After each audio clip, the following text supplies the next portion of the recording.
बिस्मिल्लाहिर्रहमानिर्रहीम। अस्सलाम वालेकुम।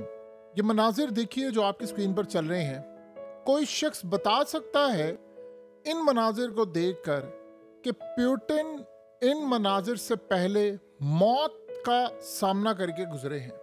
आप इस बंदे की दाद दें क्योंकि इस बंदे को मारने के लिए उसने कहा था कि मुझ पर 20 हमले हो चुके और अब प्यूटिन पर 21वां सबसे खतरनाक हमला हुआ है। और आज अगर पूरी दुनिया एक बड़ी जंग की तरफ धकेल नहीं दी गई तो आप इमेजिन करें कि इसमें इजराइल या अमेरिका या दुनिया की ताकतें नहीं, इसमें यूक्रेन का हाथ था। और यूक्रेन के पीछे कौन सी ताकतें हैं वो आप सब जानते हैं। सिनेरियो ये हुआ है कि प्यूटिन पर हुआ है कातिलाना हमला और ये अब तक के सबसे बड़े हमलों में से एक हमला हुआ है। 1200 ड्रोन्स मारे गए हैं इन पर और 46 डायरेक्टली प्यूटिन के हेलीकॉप्टर की जानिब आ रहे थे उसको उड़ाने के लिए, जिसको रूस के एयर डिफेंस सिस्टम ने मुकम्मल तौर पर तबाह किया। और ये शायद तारीख का सबसे ज्यादा खतरनाक हमला है। ये जो शख्स आपकी स्क्रीन पर आ रहा है ये वहां का एयर कमांडर है। उसने आकर बताया है कि प्यूटिन पर हमला हुआ, हम लोग जा रहे थे कुर्स्क रीजन में और हेलीकॉप्टर पर जा रहे थे और ये हमला हुआ है यूक्रेन की जानिब से और इसके पीछे जो बड़ी ताकतें हैं वो सबको पता है। और उसने कहा कि इतना खतरनाक हमला था, इतना खतरनाक हमला था कि जाहिर सी बात है जब इन्होंने हमला किया उनको एक्यूरेटली पता था कि रूस का प्रेसिडेंट जा रहा है। और आपको पता है रूस के प्रेसिडेंट ने जब भी जाना होता है तो कम से कम 4 जगह तय होती हैं, 4 से 5 जगह, जिनमें से वो एक जगह चूज करके जाता है बड़े खुफिया तरीके से, पता ना चले। इसके बावजूद ये खबर बाहर निकली कुर्स्क रीजन में ये जा रहे थे और वहां पर अटैक होता है और तकरीबन 1200 के करीब ड्रोन से अटैक होता है और उसमें से 46 ड्रोन डायरेक्टली जाकर ब्रिटेन के हेलीकॉप्टर को हिट करने के लिए जा रहे थे। और इनके डिफेंस सिस्टम ने मुकम्मल तौर पर उन ड्रोन्स को रोका है। यानी आप सोचें कि रूस पर कितनी जगहों पर हमले हुए होंगे कि जिनमें से 40 सिर्फ प्यूटिन के हेलीकॉप्टर को उड़ाने के लिए जा रहे थे और वहां पर हंगामी बेसिस पर रुख मोड़ा गया क्योंकि इनके पास S-500 है और दीगर डिफेंस सिस्टम है जिन्होंने अर्ली वार्निंग सिस्टम बता दिया कि यहाँ पर जब ये उड़े तो हमला हो रहा है। तो सोचें अगर चंद सेकंड की देरी हो जाती या कोई एक ड्रोन भी, जो 40 ड्रोन्स में से, क्योंकि असल में तो 1200 ड्रोन्स का इनका हमला था बड़ा मुख्तलिफ जगहों पर, उनमें से 40 डायरेक्टली प्यूटिन की तरफ आ रहे थे। तो उन्होंने, एक तो उनको खबर मिल गई कि जी प्यूटिन जा रहा है यहाँ पर, इसको हम अटैक कर दें, लेकिन शायद एक्यूरेसी का उनको ना पता हो कि 1200 में से 40 तो सीधा उसके हेलीकॉप्टर की तरफ जा रहे थे। 40 अगर हेलीकॉप्टर की तरफ जा रहे थे उनमें से एक भी मिस हो जाता तो हेलीकॉप्टर आज तबाह हो जाता। और आपको पता है इब्राहिम रईसी के साथ ऑलरेडी हो चुका हुआ है। तो प्यूटिन के साथ इतना बड़ा हमला होता रह गया, इतना बड़ा हमला होता रह गया। और ये तब हुआ कि जब ये मुज़ाकरा ट्रंप ने कहा जी फाइनलाइज हो रहे हैं, दोनों ने बातचीत कर ली है, ये मामला हो रहा है। और आप ये सोचे हैं कि प्यूटिन को मारने के लिए कितना बड़ा उस पर कातिलाना हमला हुआ है कि आज वो बाल बाल बचा इस हमले के अंदर। ये रूस की तारीख का सबसे बड़ा और भयानक हमला था जो प्यूटिन पर हुआ है और आखिरी लम्हात में प्यूटिन को बचा लिया गया।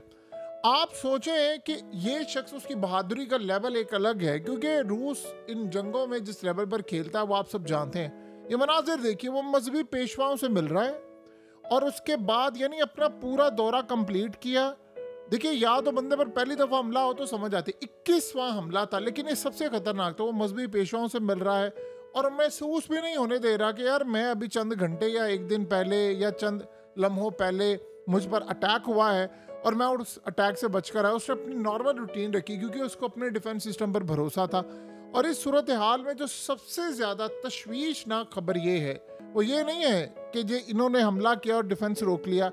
दो चीजें आप समझें कि जब दुनिया में अब ट्रम्प मुज़ाकरात कर रहा है, सोचे आज अगर प्यूटिन का यह हेलीकॉप्टर तबाह हो जाता तो दो चीजें सामने आती। जिनके पास ये खबर थी कि प्यूटिन का हेलीकॉप्टर यहां से जा रहा है, उनके पास अगला प्लान भी तैयार था। जाहिर सी बात है ये बहुत बड़ी तशवीशनाक खबर है।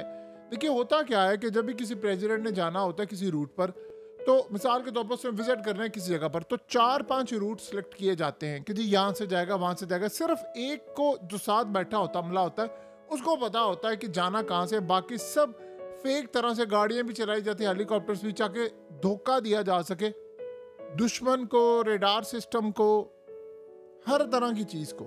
और जब से इब्राहिम रईसी के साथ हादसा हुआ तब से तो ये और भी अलर्ट हो गए हैं।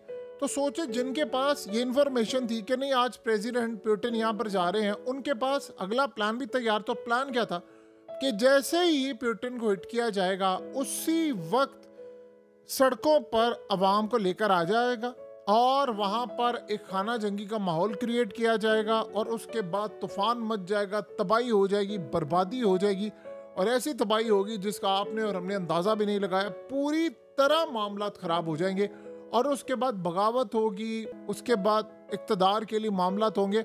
यानी आप अंदाजा करें कि यूक्रेन की जंग के अंदर अमेरिकी सेनेटर्स डायरेक्टली कह रहे थे कि उन्होंने पुतिन को मारना है, उन्होंने उसकी जान लेनी। क्या कुछ नहीं कहा उन्होंने, आप अंदाजा करें। क्या हमने सेनेटर्स के बयानात नहीं सुने?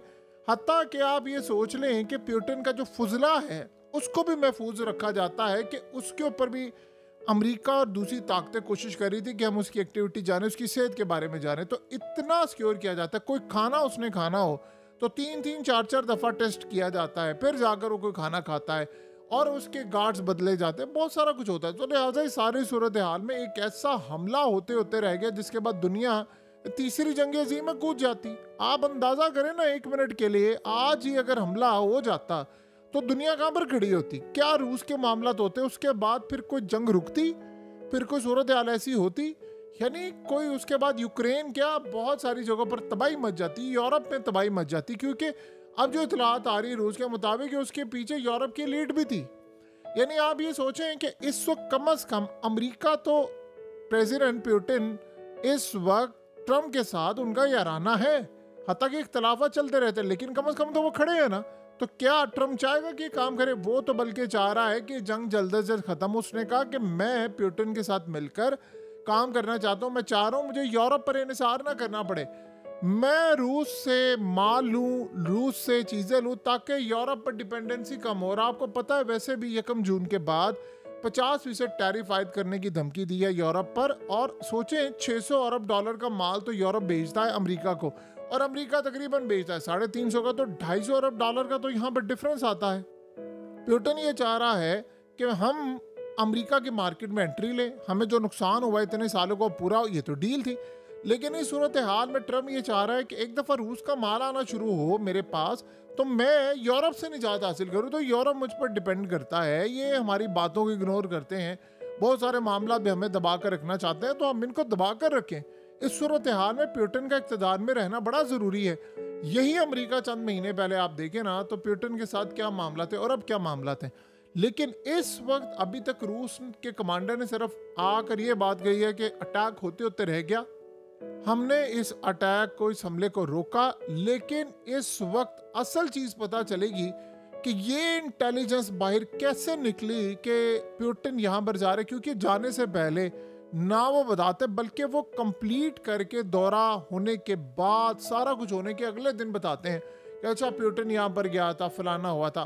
तो सोचें जिनको ये पता था कि ये यहाँ पर जा रहे हैं वो अंदर तक कितना घुस चुके हैं। यही वो बचा है कि असल में इजराइल ने भी यही काम किया था कि जब ईरान के अंदर एक्टिविटी की, अभी वो ईरान में जो हमला करना चाह रहे हैं वो क्या कह रहे हैं? वो कह रहे हैं हमारे पास सारे इंटेलिजेंस मालूमात, हमने काम पर जाना है। ये रिसेंटली ईरान ने अपने जो मिसाइल हैं वो अंडरग्राउंड डिफरेंट जगहों पर मुंतकिल कर दिए। वो क्यों मिसाइल मुंतकिल किए, उसकी यही मेन एक रीज़न थी।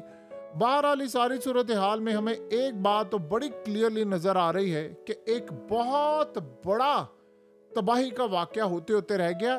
चंद सेकंड की दूरी थी और उसके बाद आप सोचो दुनिया में जो तबाही होती, जो मामलात होते, उसका आप और हम अंदाजा भी नहीं कर सकते कि दुनिया में कितने बड़े लेवल पर एक जंग छिड़ जाती। उसके बाद आप सोचो यूक्रेन पर अटैक हो जाता, फिर हो सकता है न्यूक्लियर की तरफ मामला आ जाए, आप किसी मुल्क का प्रेसिडेंट उड़ा दें।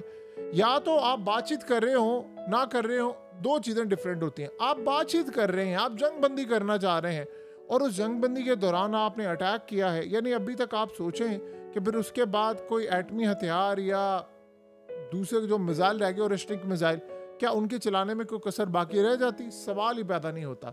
इस वक्त आप समझ लें कि रूस का डिफेंस सिस्टम इस वक्त दुनिया का बेहतरीन डिफेंस सिस्टम में से एक है और ये 21वां हमला था और ये शायद अब तक का सबसे बड़ा हमला था जो पुतिन पर हुआ है। क्योंकि इतनी बड़ी तादाद के अंदर ड्रोन्स का आना और डायरेक्टली 40 तो आपके सीधे हेलीकॉप्टर की तरफ जाए, उसमें आप सोचें मार्जिन ऑफ एरर अगर एक भी कोई ड्रोन मिस हो जाता तो हेलीकॉप्टर मुकम्मल तौर पर तबाह हो जाता। तो किस तरह उन्होंने बचाया है, क्या सूरत हाल हुई, ये अब तक की सबसे बड़ी तबाही का वाकया होते होते रह गया और दुनिया एक बहुत बड़ी जंग से बच गई। लेकिन क्या दोबारा ऐसे वाकयात होते बचेंगे या नहीं, ये तो आने वाला वक्त ही बताएगा कि कितनी तबाही हो सकती है।